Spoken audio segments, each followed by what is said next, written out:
सुखदेव जी कहते हैं उत्तरायण परीक्षित, बड़े बड़े और पैसे वाले भी और भिखारी हो जाते हैं। इधर आज अपना पूरा राज्य अपने पुत्र परीक्षित को देकर और वो तप करने चले जाते हैं। कौन? पांडव? बता दो। पांडव आज अपना पूरा राज्य अपने पुत्र परीक्षित को देकर तप करने और चले जाते हैं। मेरे भगवत प्रेमियों, आज परीक्षित जी ने अपने पूर्वजनों के नक्श से कदम पर चलते हुए और राज्य को संभाला। उनके राज्य में शेर और बकरी एक ही घाट पर पानी पिया करती थी। परीक्षित जी महाराज जब उनके राज्य में शेर और बकरी एक ही घाट पर पानी पिया करती थी, तो एक दिन परीक्षित महाराज और शिकार खेलने के लिए और वन में जाते हैं। वहां उन्होंने एक दृश्य देखा कि एक गाय और बैल के पीछे एक काला स्वरूप व्यक्ति और मूसल से प्रहार कर रहा है। आज वो गौ माता चिल्ला चिल्ला कर अपनी रक्षा की बात मांगती है। जैसे ही परीक्षित महाराज ने ये दृश्य देखा तो आज चिल्ला करके बोले,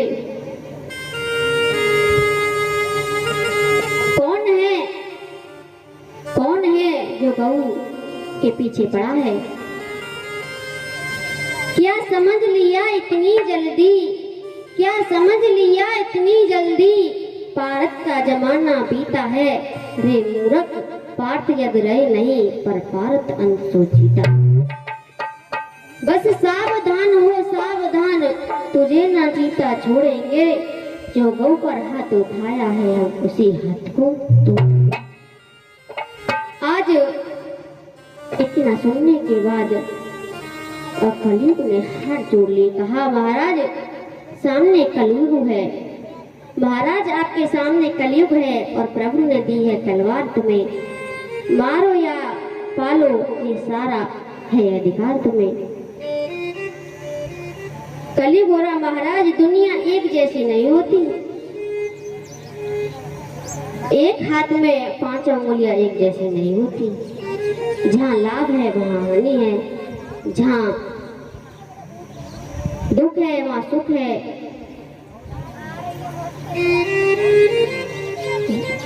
अवगुण है जहाँ गुण है वहाँ अवगुण भी है। सतयुग त्रेता में मुक्ति पाना श्रद्धा के ऊपर निर्भर था, लेकिन मेरे राज्य में ऐसा नहीं है। मेरे राज्य में तो केवल एक बार भगवान का नाम लेने से ही और उद्धार हो जाता है। सत्य तो यह है मैं विष भी हूँ, सज्जन लोगों को गुण भी हूँ, देता भी हूँ लेता भी हूँ। भावी बरसात में मुझको भी अपने जीवन का समय बिताना है। 1-2 लाइन का कीर्तन बोलेंगे। बहुत बढ़िया। अपनी मनवाणी को पवित्र करते हुए सभी ताली बजाते हुए बोलेंगे।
स्थान दिया। आज परीक्षित महाराज ने कलयुग को स्थान दिया। कहा देखो आपको मैं स्थान देता हूँ। तो कलयुग ने कहा महाराज कहिए आप कहाँ स्थान देंगे, हम अपना वहीं वास करेंगे। आज कलयुग को स्थान दिया जहाँ भजन कीर्तन ना होता हो, जहाँ गुरु सम्मान न हो, यहाँ दूसरों की बुराइयां होती हो, यहाँ पर वृत कीड़ा होती हो, और सोने में कलयुग को वास दिया। आज सोने में कलयुग को वास दिया। और यज्ञपति महाराज सोना कितने प्रकार का होता है? कितने प्रकार का होता है सोना? यहाँ बताओ। 2 प्रकार का, एक जो हम ये कुंडल और हार ये पहने ये सोना है, और दूसरा जो रात में नींद लेते हैं।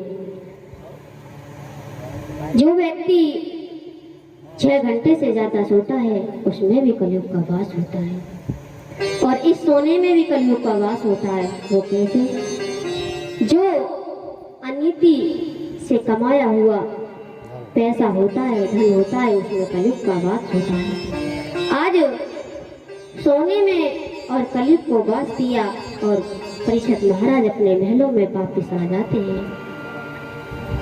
आज जैसे ही अपने महलों में वापिस आए, धीरे धीरे समय गुजरने लगा। तो एक दिन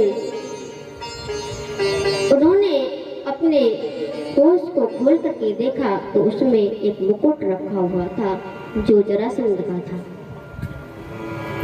आज उस मुकुट को उठा करके और परीक्षित जी महाराज ने अपने सर पर धारण कर लिया, जिसमें कलयुग का वास था। आज मुकुट को पहनकर और घोड़ा सजा के और जंगल की तरफ निकल जाते हैं।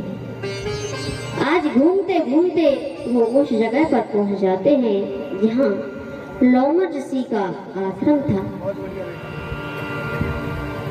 मेरे भगवत प्रेमियों, जैसे ही लोमड़ ऋषि के आश्रम पर पहुंचे तो उन्हें आखिर तो हाथों नहीं लगा, लेकिन उन्हें प्यास लगी।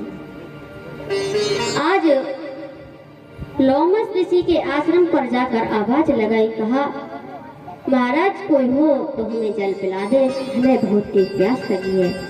मेरे भगवत प्रेमियों, लोमड़ ऋषि और अपनी तपस्या में बैठे हुए थे, उन्होंने नहीं सुना। आज परीक्षित जी महाराज कहने लगे,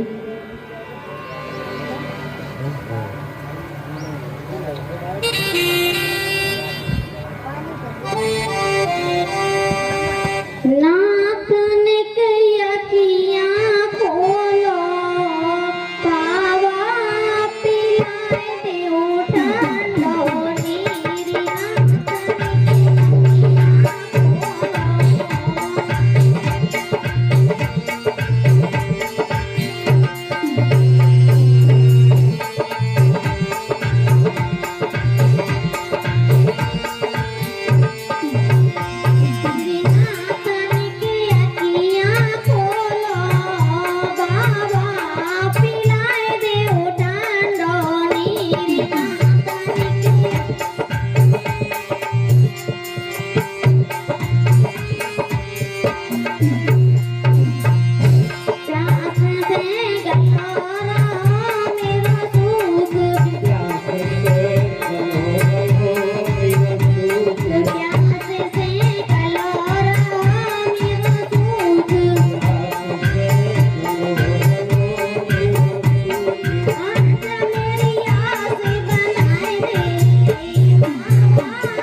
महाराज कुछ कुटिया में तुम हो तो हमें जल पिला दे, हमें बहुत तेज प्यास लगी है।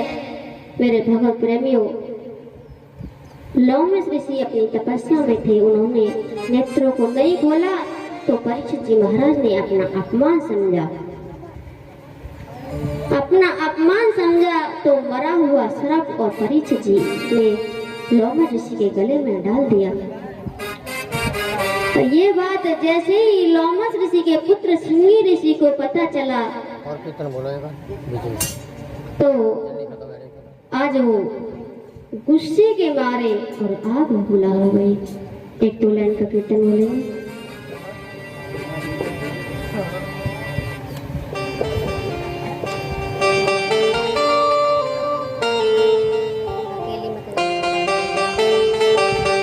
सभी बोलेंगे।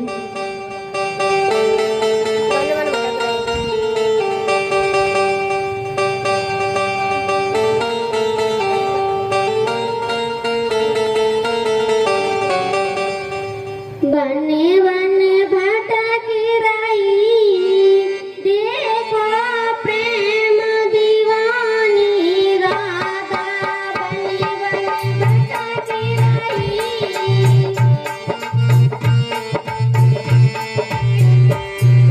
बने बन भटकी रही, देखो प्रेम दीवानी राधा। बने बन सभी खाली जगह बोले।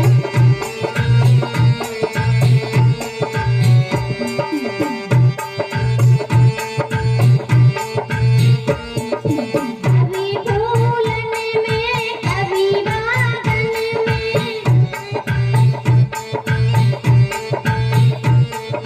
कभी फूलन में कभी बागन में,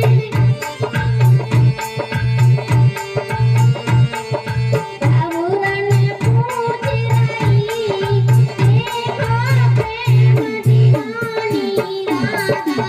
बने बन भटकी रही।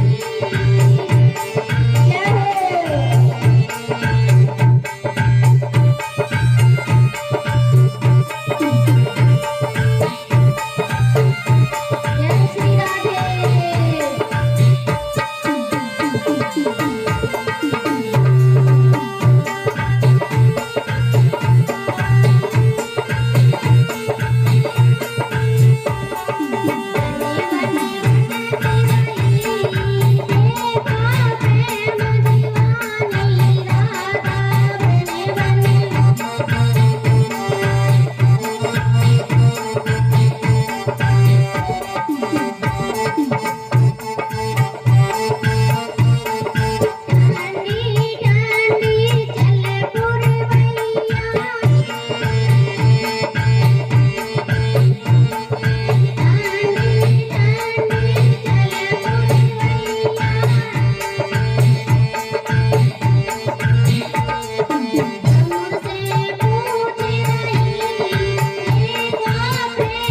दीवानी राधा।